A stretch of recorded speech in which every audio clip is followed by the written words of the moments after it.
శ్రీధర్ బాబు నేను చెప్తాను.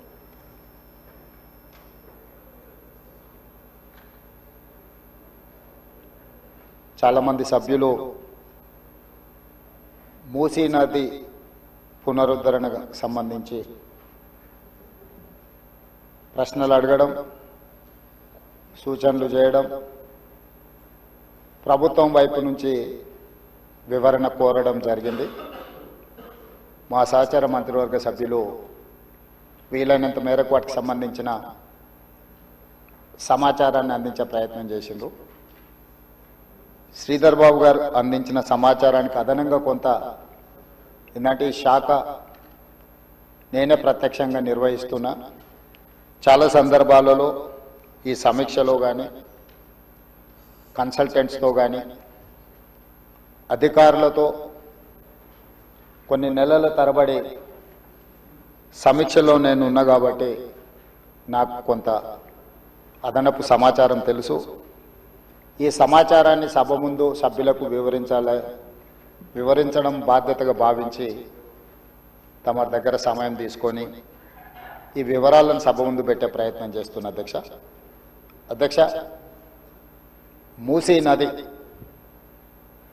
వికారాబాద్ జిల్లా అనంతగిరి కొండల్లో మొదలయ్యి నల్గొండ జిల్లా వాడపల్లి దగ్గర కృష్ణానదిలో కలుస్తుంది. దాదాపుగా అనంతగిరి కొండల నుంచి వాడపల్లి వరకు 240 కిలోమీటర్లు మూసీ నది ప్రవహిస్తుంది. ఈ మూసీ నది మూసీ ఒకటే లేదు అధ్యక్ష, ఇందులో ఈసా నది కూడా ఉంది. मेरे ख्याल से अकबरुद्दीन साहब को पता है, उस्मान सागर से नीचे भापू घाट तक मूसी नदी आएंगे. हिमायत सागर के ऊपर ईसा नदी है, वो नदी आके बापू घाट में, ये दो नदियों का संगम, इसीलिए बापू घाट वहां बनाए. కన్యాకుమారి దగ్గర 2 సముద్రాలు 2 నదుల యొక్క సంగమం దగ్గర మహాత్మా గాంధీ గారి అస్థికలు ఏ విధంగా పెట్టినరో ఈరోజు వికారాబాదులో మొదలయ్యే మూసా, రంగారెడ్డి జిల్లాలో ఇతర ప్రాంతాల నుంచి మొదలయ్యే ఈసా నదికి సంబంధించి హిమాయత్ సాగర్ ప్రాజెక్ట్ ఉంది. మూసీ నదికి సంబంధించి ఉస్మాన్ సాగర్ ప్రాజెక్ట్ ఉంది, అంటే గండిపేట ప్రాజెక్ట్. ఈ 2 నదులు వచ్చి లంగర్ హౌస్ దగ్గర ఏదైతే బాపు ఘాట్ ఉందో అక్కడ ఈ 2 నదులు కలుస్తాయి. ఆ 2 నదుల కలయిక దగ్గరనే మహాత్మా గాంధీ గారి అస్థికలను పెట్టి బాపు ఘాట్ను నిర్మించడం జరిగింది. అధ్యక్ష, ఈరోజు నాగరికత నదీ పరివాహక ప్రాంతంలోనే పెరిగింది. ప్రపంచంలో ఏ నగర విస్తీర్ణమైన ఏ ప్రజల యొక్క నాగరికత అభివృద్ధి చెందిందంటే నదీ పరివాహక ప్రాంతంలోనే మానవుల యొక్క నాగరికత అభివృద్ధి చెందింది. నదీ పరివాహక ప్రాంతాలలోనే గ్రామాలు కానీ పట్టణాలు కానీ నగరాలు కానీ నిర్మించడం జరిగింది. ఈ నదీ పరివాహక ప్రాంతంలో నిర్మించిన గ్రామాలు మనకు ప్రతి ఊరు కానుకొని చెరువు ఉంటుంది. ఊరి యొక్క తాగునీరు సాగునీరు అవసరాలు తీర్చడానికి పట్టణాలలో కూడా మీరు పెద్ద పెద్ద లేకులు చూసారు. ఈరోజు హైదరాబాద్ నగరంలో కూడా కాకతీయుల నుంచి మొదలు పెడితే కులీ కుతుబ్ షాయిలు నిజాం వరకు ఈ ప్రాజెక్టులను నిర్మించడం ద్వారా ప్రజల యొక్క సాగునీరు తాగునీరు అవసరాలను తీర్చడమే కాకుండా పరిశ్రమలను ఏర్పాటు చేయడానికి కూడా ప్రణాళికబద్ధంగా ఆనాటి కాకతీయ సామ్రాజ్యం నుంచి మొదలు పెడితే చివరి నవాబ్ నిజాం నవాబు వరకు కూడా ఈ నదుల యొక్క పరివాహక ప్రాంతంలోనే ప్రాజెక్టులను కట్టడం జరిగింది. ఈరోజు మంజరా నది ఉండొచ్చు, నిజాం సాగర్ ఉండొచ్చు, లేకపోతే ట్యాంక్ బండ్ ఉండొచ్చు, ఉస్మాన్ సాగర్ ఉండొచ్చు, హిమాయత్ సాగర్ ఉండొచ్చు. వరదలను నియంత్రించాలి. 1908లో ఈ నగరం మీద వరద తుఫాను ఉప్పెనై వేలాది మందిని బలిగొన్నప్పుడు నిజాం సర్కార్ నిజాం ప్రభు మనసు చెల్లించి ఈ సమస్యకు శాశ్వత పరిష్కారం చూపించాలి అని చెప్పి ప్రపంచ స్థాయిలో ఆ రోజుల్లోనే టెండర్లు పిలిచి సాంకేతిక నిపుణులను నియమించి మోక్షగుండం విశ్వేశ్వరయ్య ద్వారా శాశ్వతంగా ఈ నగరానికి వరద ముప్పు నుంచి రక్షించడమే కాకుండా తాగునీటి సమస్యను పరిష్కరించడానికి 1908లో నిజాం సర్కార్ ఈ కార్యక్రమాన్ని ఈ ప్రాజెక్టును చేపట్టడం జరిగింది. 1921-22కు ఉస్మాన్ సాగర్ హిమాయత్ సాగర్ ప్రాజెక్టులను నిర్మించి ఈ రోజుకు 105 సంవత్సరాలైన ఈ పట్టణం నగరం మహానగరంగా విస్తరించిన 105 సంవత్సరాల క్రితం నిజాం ప్రభు నిర్మించిన ఉస్మాన్ సాగర్ హిమాయత్ సాగరే హైదరాబాదు ప్రజల యొక్క దాహార్తిని ప్రజలకు పాపులర్గా గండిపేట నీళ్ళు అని తెలుసు. హైదరాబాద్కి ఎవరైనా వచ్చి కొంచెం హుషారైతే గండిపేట నీళ్ళు అడ్డట్టున్నాయని అంటుంటారు మనోళ్ళు పెద్దలు.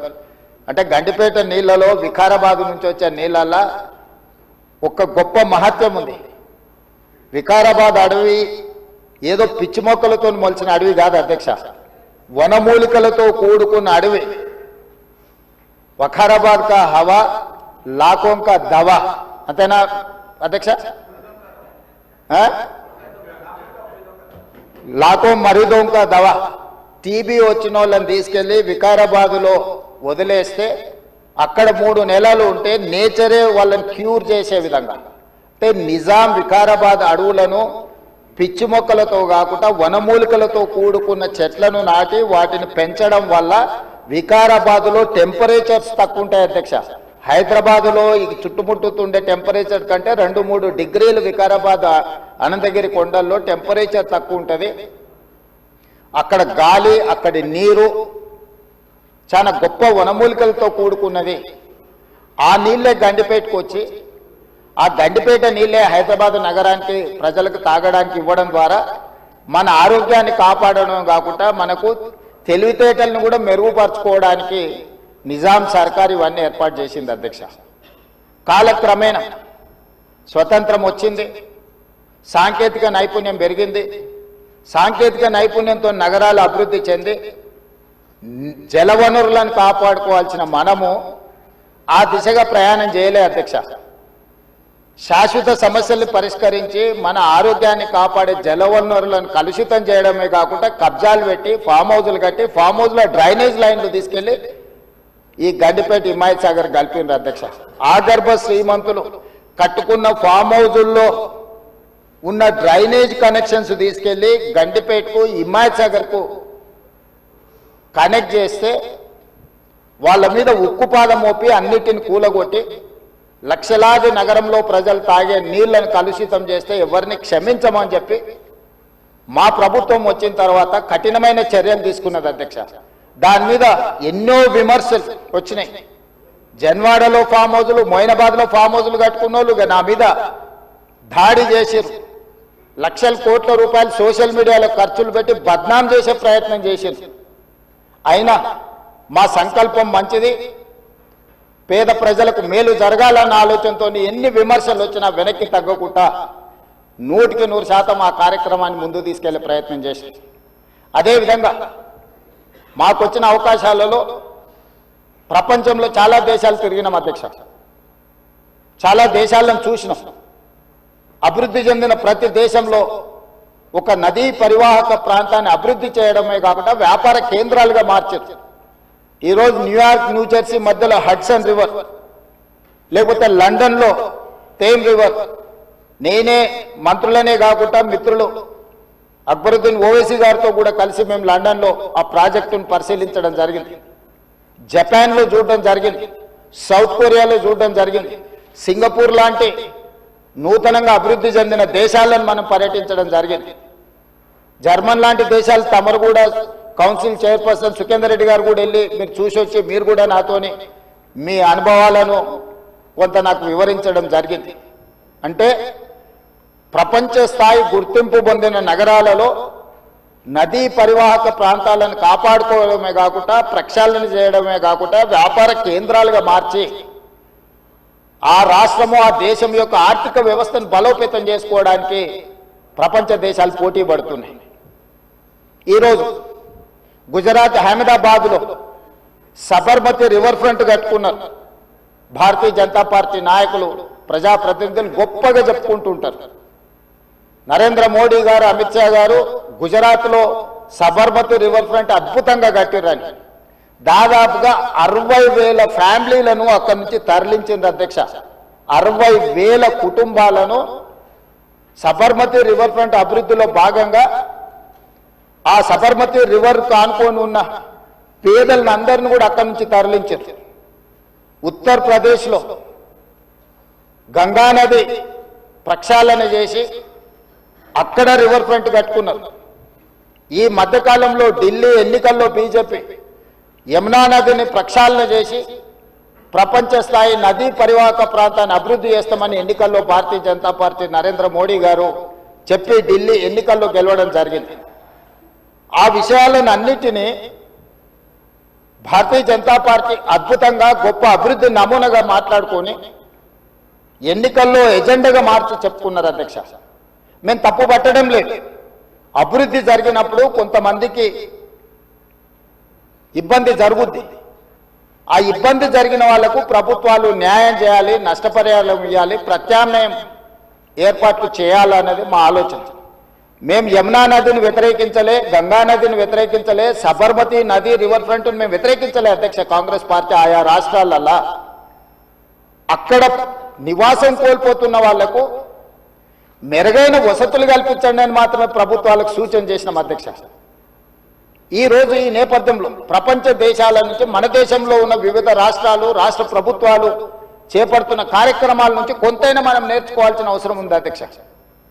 వాళ్ళందరికంటే ముందు నిజాం సర్కార్ మూసీ నది రివర్ ఫ్రంట్ ను నిజాం కట్టిండి అధ్యక్ష. వీళ్ళందరూ మేల్కోకముందే మీరు పురాణపూల్ బ్రిడ్జ్ నుంచి మక్కా మసీద్ నుంచి మీరు ఆ లైన్ అంతా చూడండి. గుల్జార్ హౌస్, మోజంజాయ్ మార్కెట్, మీరు గండిపేట, ఉస్మాన్ సాగర్, హిమాయత్ సాగర్ నుంచి మొదలు పెడితే పరివాహక ప్రాంతంలో ఎన్ని హెరిటేజ్ స్ట్రక్చర్స్ ఉన్నాయి. తారామతి, బారాదరి నుంచి మొదలు పెడితే ఆ నదీ పరివాహక ప్రాంతంలో దశాబ్దాల కిందే నిజాం ఒక నదీ పరివాహక ప్రాంతాన్ని వ్యాపార కేంద్రాలుగా తీర్చిదిద్ది ప్రపంచ దేశాలతోనే పోటీ పడే విధంగా ఆనాటి హైదరాబాద్ రాష్ట్రాన్ని అభివృద్ధి చేసింది అధ్యక్ష నిజాం. కాలక్రమేణా స్వతంత్రం వచ్చింది, ప్రజాస్వామిక పాలన వచ్చింది. కానీ నిజాం చేసిన అభివృద్ధిని మొత్తం కాలగర్భంలో కలిపేసేసి కనుమరుగు చేసేసి పాలకులకు నిజాం మీద కోపం ఉంటే నాకు అభ్యంతరం లేదు. కానీ నిజాం కట్టిన కట్టడాలను, చారిత్రాత్మకమైన కట్టడాల నుంచి మొదలు పెడితే చేసిన అభివృద్ధిని మొత్తం కాలగర్భంలో కలిపి కలుషితం చేసి ఆక్రమించుకొని అన్యాయక్రాంతం అయిపోయి ఈరోజు నివసించడానికి యోగ్యం కాని ప్రాంతాలుగా తయారు చేసేసి ఇదొక భాగం. ఈ హైదరాబాదు నగరంలో ఉన్న మురికి కాలువలన్నిటినీ, కాలనీలు మొత్తం పట్టణం యొక్క మురికినంతా మూసీ నదికి కలిపేసేసి చచ్చిన శవాల నుంచి పశువుల కలేబరాల వరకు ఆ మూసీ నదిలో కలిపేయడంతో రంగారెడ్డి జిల్లా, హైదరాబాదు జిల్లా, చివరగా నల్గొండ జిల్లా ఈరోజు శిక్ష అనుభవిస్తున్నది నల్గొండ జిల్లా ప్రజల అధ్యక్ష. లక్షలాది మంది నల్గొండ జిల్లా ప్రజలు మూసీ నది పరివాహక ప్రాంతంలో చివరగా ఉండడం వల్ల రంగారెడ్డి జిల్లా, హైదరాబాదు జిల్లాలో నుంచి వచ్చిన మొత్తం మురికి, కలుషితం, మనుషుల శవాల నుంచి పశువుల కలేబరాల వరకు ఫార్మా కంపెనీలు వెదజల్లుతున్న విష కాలుష్యం నుంచి మూసీలో కలపడం వల్ల కింద వాళ్ళు జీవించలేని పరిస్థితి ఉంది. నల్గొండ జిల్లాకు భగవంతుడే శిక్ష విధించింది అధ్యక్ష. వాళ్ళ దురదృష్టం, దేవుడే వాళ్ళ మీద కక్ష కట్టిండి అన్నట్టుగా ఫ్లోరైడ్ ప్రాంతంగా ఆ ప్రాంత ప్రజలు పేదవాళ్ళు కాళ్ళు వంకర, చేతులు వంకర, నడుము వంకర, పుట్టే పిల్లలు అష్ట వంకర్లతో పుడుతుంటే కన్న తల్లిదండ్రుల యొక్క దుఃఖం ఎలాంటిదో అర్థం చేసుకోండి అధ్యక్ష. ఇదే కాకుండా పిడుగులాంటి ప్రమాదం వాళ్లకు మూసీ నుంచి వచ్చింది అధ్యక్ష. మూసీ పరివాహక ప్రాంతంలో ఆ ప్రాంతంలో మహిళలు గర్భం దాలిస్తే ఈ నీళ్లు తాగడం వల్ల, ఈ మూసీ పరివాహక ప్రాంతంలో పండించిన పంటలు, కూరగాయలు పంటలు తినడం వల్ల ఆడపిల్లలు గర్భం దాల్చలేని పరిస్థితి వచ్చిందని డాక్టర్లు రిపోర్ట్ ఇచ్చిండ్రు అధ్యక్ష. వరల్డ్ హెల్త్ ఆర్గనైజేషన్ మనుషులు నివాస యోగ్యము కాని ప్రాంతంగా నల్గొండ మారబోతుందని ఫ్లోరైడ్ విషయంలో చెప్పడం జరిగింది అధ్యక్ష. అదే కాకుండా ఈరోజు మూసి కలుషితం వల్ల పరివాహక ప్రాంతంలో నేను భువనగిరి ఆలేరు ఆ ప్రాంతం నేను ప్రత్యక్షంగా పర్యటనకు పోయొచ్చిన అధ్యక్ష. నేనే స్వయంగా పాదయాత్ర చేసిన అధ్యక్ష. అక్కడ ఆడపిల్లలు వచ్చి అయ్యా మా పిల్లలకు పెళ్లిళ్ళు అయితే మా పిల్లల్ని ఇక్కడ ఉంచుతలేము, మేము పట్టణమో ఎక్కడన్నా పోయి బతకమంటున్నాం, వీడు ఉంటే పిల్లలు పుట్టడం కష్టం, పుట్టే పిల్లలు కూడా అంగవైకల్యంతో పుట్టే పరిస్థితి వచ్చింది అని. నేను అడిగిన ఆడబిడ్డల్ని ఎందుకమ్మా ఏం తల్లి ఏం కష్టం వచ్చిందని. ఒకప్పుడు మూసీలో నీళ్లు ముంచుకొని మేము తాగేటోళ్ళమయ్యా, ఈరోజు చూడు నువ్వే చూస్తున్నావు కదా, మూసీ పక్కన నిలబడలేని పరిస్థితి, దుర్భరమైన కంపు, కలుషితమైన నీళ్లు. ఈ నీళ్లు ఇక్కడనే కాదు మా పంట పొలాలలో పారి మా పశువులు మా మేకలు ఈ నీళ్లు తాగి చచ్చిపోవడమే కాకుండా మేము పండించే కూరగాయలు పంటలు ఇవే తినడం వల్ల మేము జీవించలేని పరిస్థితి వచ్చింది. మీరు ఏమైనా చెయ్యండి, మా నల్గొండకి ఏమి చేయకపోయినా పర్వాలేదు, ఈ మూసి ప్రక్షాళన చేయండి, కలుషితం నుంచి మమ్మల్ని కాపాడండి అని చెప్పి వేలాది మంది ఆ రోజు అక్కడికి వచ్చి విజ్ఞప్తి చేసింది అధ్యక్ష. ఇన్ని పరిస్థితులను చూసి ప్రపంచం అభివృద్ధి చెందుతున్న విధానాలను చూసిన తర్వాత మా ప్రభుత్వం స్పష్టమైన నిర్ణయం తీసుకున్నది అధ్యక్ష. ఎట్టి పరిస్థితుల మూసీ నది ప్రక్షాళన చెయ్యవలసిందే. సంవత్సరానికి 365 రోజులు మూసీ నదిలో నీళ్లు ప్రవహించాల్సిందే అని ప్రణాళికలు సిద్ధం చేయాలని చెప్పి అధికారులను పిలిస్తే అధికారులు మన స్థాయిలోనే కాదు ప్రపంచ స్థాయిలో అనుభవం ఉన్న కన్సల్టెంట్స్ ఉంటే మనకి ఈజీ అవుద్ది. వాళ్ళు ఇచ్చే నివేదికలు అంచనాలు సూచనలు మనకు ఉపయోగపడతాయని చెప్పి గ్లోబల్ టెండర్ పిలిచిన అధ్యక్ష కన్సల్టెంట్ కోసం. అందులో జాయింట్ వెంచర్ కన్సార్షియం కింద మాన్హాట్ సింగపూర్ ప్రైవేట్ లిమిటెడ్, సింగపూర్కు సంబంధించిన సంస్థ, Cushman Wakefield private limited, Rios design studio ఒకరు ప్రాజెక్టులు డిజైన్లలో, రెండవరు ఫైనాన్షియల్ కన్సల్టెంట్స్ ఒక ఆర్థికంగా ఏ రకంగా బ్యాంకుల నుంచి రుణాలు పొందాలి, ఏ రకంగా వ్యాపార కేంద్రాలను అభివృద్ధి చేయాలి, మూడవరు నీళ్లను ఏ విధంగా ఉపయోగించాలో ఈ ముగ్గురు కన్సార్షియం కింద ఏర్పడి ఈరోజు మూసీ రివర్ డెవలప్మెంట్ ఫ్రంట్ నుంచి మనం టెండర్లు పిలిచి ఈ కన్సల్టెంట్ మనం అపాయింట్ చేసుకోవడం జరిగింది అధ్యక్ష. ఈ మూడు వ్యాపార సంస్థలు కలిసి జాయింట్ వెంచర్ కింద ఈరోజు మనం మూసీ నది ప్రక్షాళన, మూసీ నది పునరుద్ధరణకు కన్సల్టెంట్గా ఉండి ఈరోజు నివేదికలు తయారు చేస్తున్నారు అధ్యక్ష. వాళ్ళు ఇచ్చిన ప్రాథమిక అంచనాలు, ప్రాథమిక నివేదికలు, ఫస్ట్ ఫేజ్ ఉస్మాన్ సాగర్ నుంచి బాపు ఘాట్, హిమాయత్ సాగర్ నుంచి బాపు ఘాట్, ఈ రెండు ఇక్కడికి వచ్చి కలిసి బాపు ఘాట్ దగ్గర గాంధీ సరోవర్ మనం నిర్మించదలుచుకున్నాం అధ్యక్ష. ఇది 9.5 కిలోమీటర్లు ఉంది గండిపేట నుంచి బాపు ఘాట్ వరకు. హిమాయత్ సాగర్ నుంచి బాపు ఘాట్ వరకు 11.5 కిలోమీటర్లు ఉంది అధ్యక్ష దాదాపుగా. ఈ రెండు కలిస్తే ఒక వి షేప్ లో అభివృద్ధి జరుగుతుంది. ఇది 21 కిలోమీటర్లు. గండిపేట పైన వికారాబాద్కి ఇంకా ప్రణాళికలు సిద్ధమవుతున్నాయి అధ్యక్ష. వీటికి నీళ్ల కోసము గోదావరి జలాలను 20 టీఎంసీలను తరలించాలి. 20 టీఎంసీలు తీసుకొచ్చి 15 టీఎంసీలు హైదరాబాద్ నగర దాహార్తిని తీర్చాలి. 5 టీఎంసీలు గండిపేటలో వదిలి శాశ్వతంగా ఈ నీటి సమస్యను పరిష్కరించాలి అని చెప్పి రోజు ప్రణాళికలు సిద్ధం చేయడమే కాకుండా 7,000 కోట్ల రూపాయలతోని గోదావరి నదీ జలాలను ఈ రోజు తరలించుకొచ్చి మూసీ నది, ఈసీ నదిలో వదిలి ఈ రోజు 3 నదుల యొక్క సంగమం చేసి ఈ రోజు అభివృద్ధి కార్యక్రమాన్ని ముందుకు తీసుకెళ్లాలని పనులు ప్రారంభించిన అధ్యక్ష. నాకు తెలిసి గోదావరి నదీ జలాలు రాబోయే 2 సంవత్సరాల లోపలనే మనము గండిపేటకు నీళ్లు తరలించుకొని వస్తాం అధ్యక్ష. ఈ రోజు ఇప్పుడు ప్రాజెక్టు ప్రిపేర్ అయింది.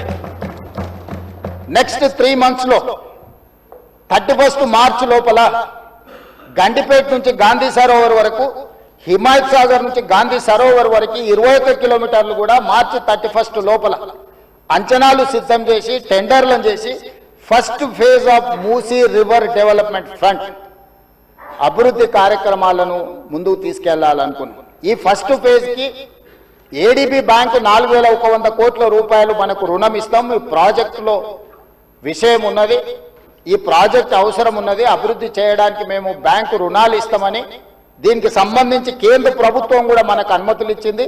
కేంద్ర ప్రభుత్వం అనుమతుల తర్వాత ఏడీబీ బ్యాంకు కూడా ముందుకు వచ్చింది. ఈ రోజు ఈ first phase detail project report దాదాపుగా నెక్స్ట్ 4-5 రోజులు సబ్మిట్ చేసినాము.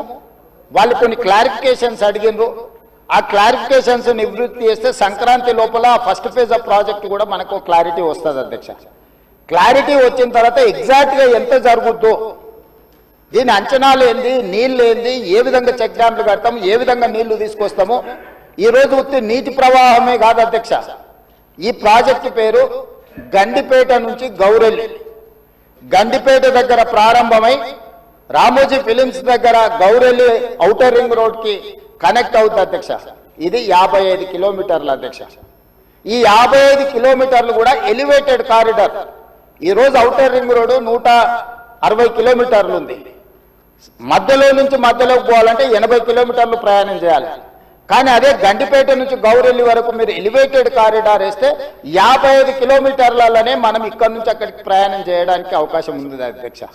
నార్సింగ్ దగ్గర ఒక జంక్షను, అట్లా ప్రతి దగ్గర బాపుఘాట్ దగ్గర ఇంకొక జంక్షను, చార్మినార్ దగ్గర ఇంకొక జంక్షను, చాంద్రాయన్ కూడా మన చాదర్గట్ దాటిన తర్వాత ఇంకొక జంక్షను, నాగోల్ దగ్గర ఇంకొక జంక్షన్, ఇట్లా ప్రతి జంక్షన్ లో ట్రంపెట్స్ క్రియేట్ చేసి ఔటర్ రింగ్ రోడ్ నుంచి సిటీలోకి వచ్చే వాళ్ళు అక్కడికి వచ్చి ప్రతి సర్కిల్లో ఎక్కడానికి దిగడానికి కూడా ట్రంపెట్స్ క్రియేట్ చేయమని ఈ రోజు ఎలివేటెడ్ కారిడార్స్ నిర్మించడానికి మనం అధికారులకు కన్సల్టెంట్స్ కు చెప్పినాం అధ్యక్ష.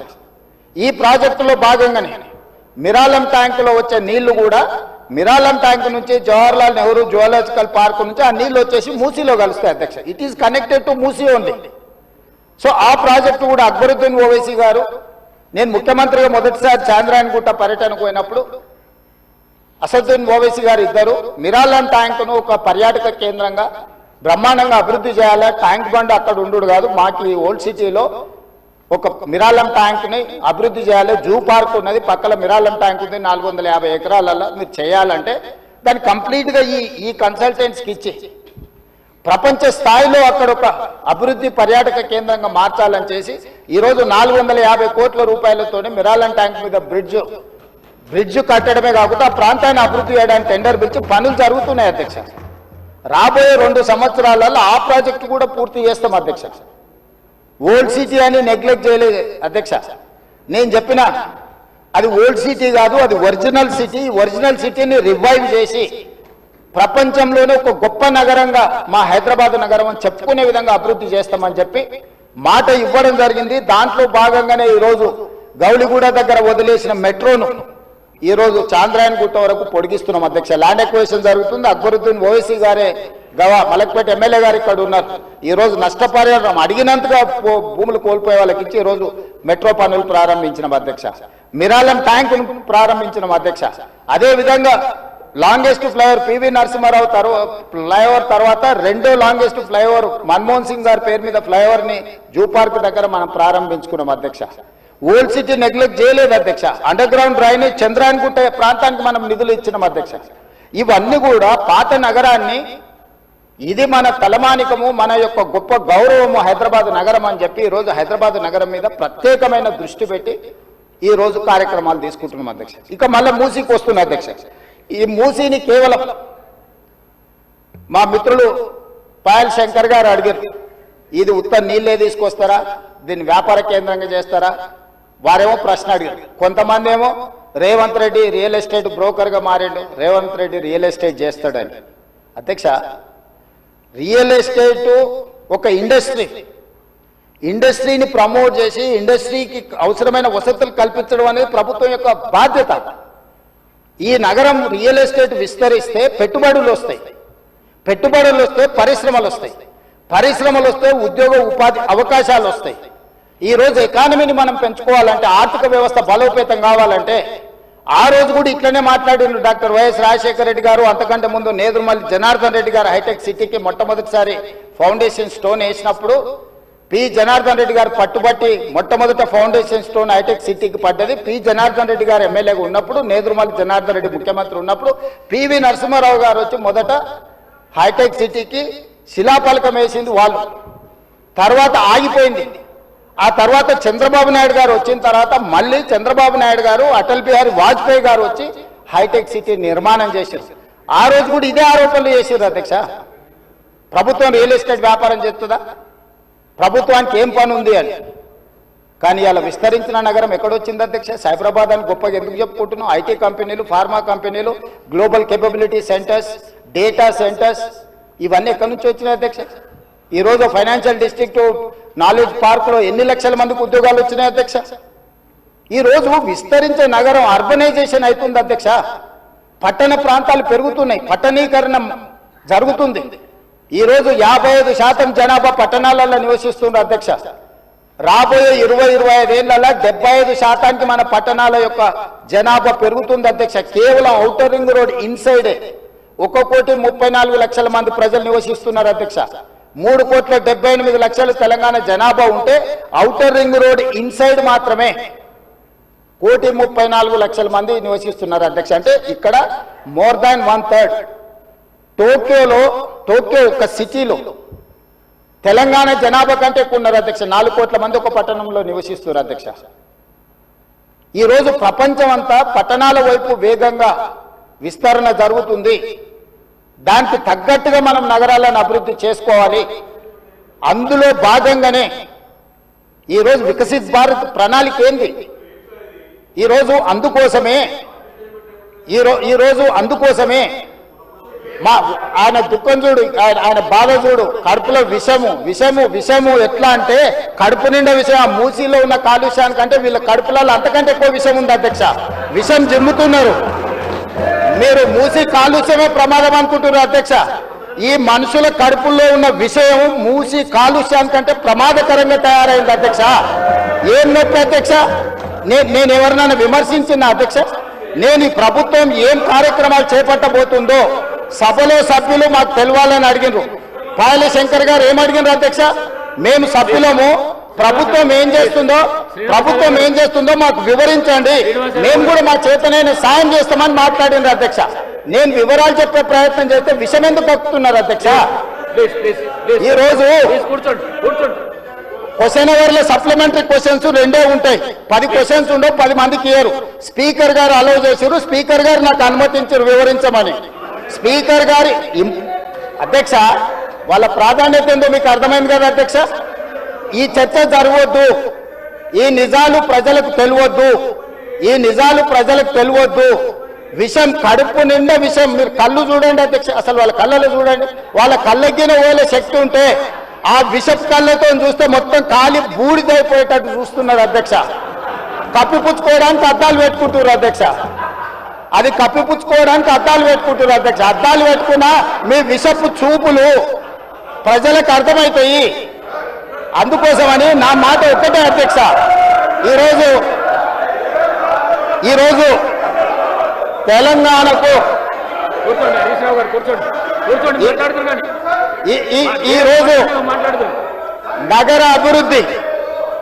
ఈరోజు నగర అభివృద్ధి చేయడం మా బాధ్యత.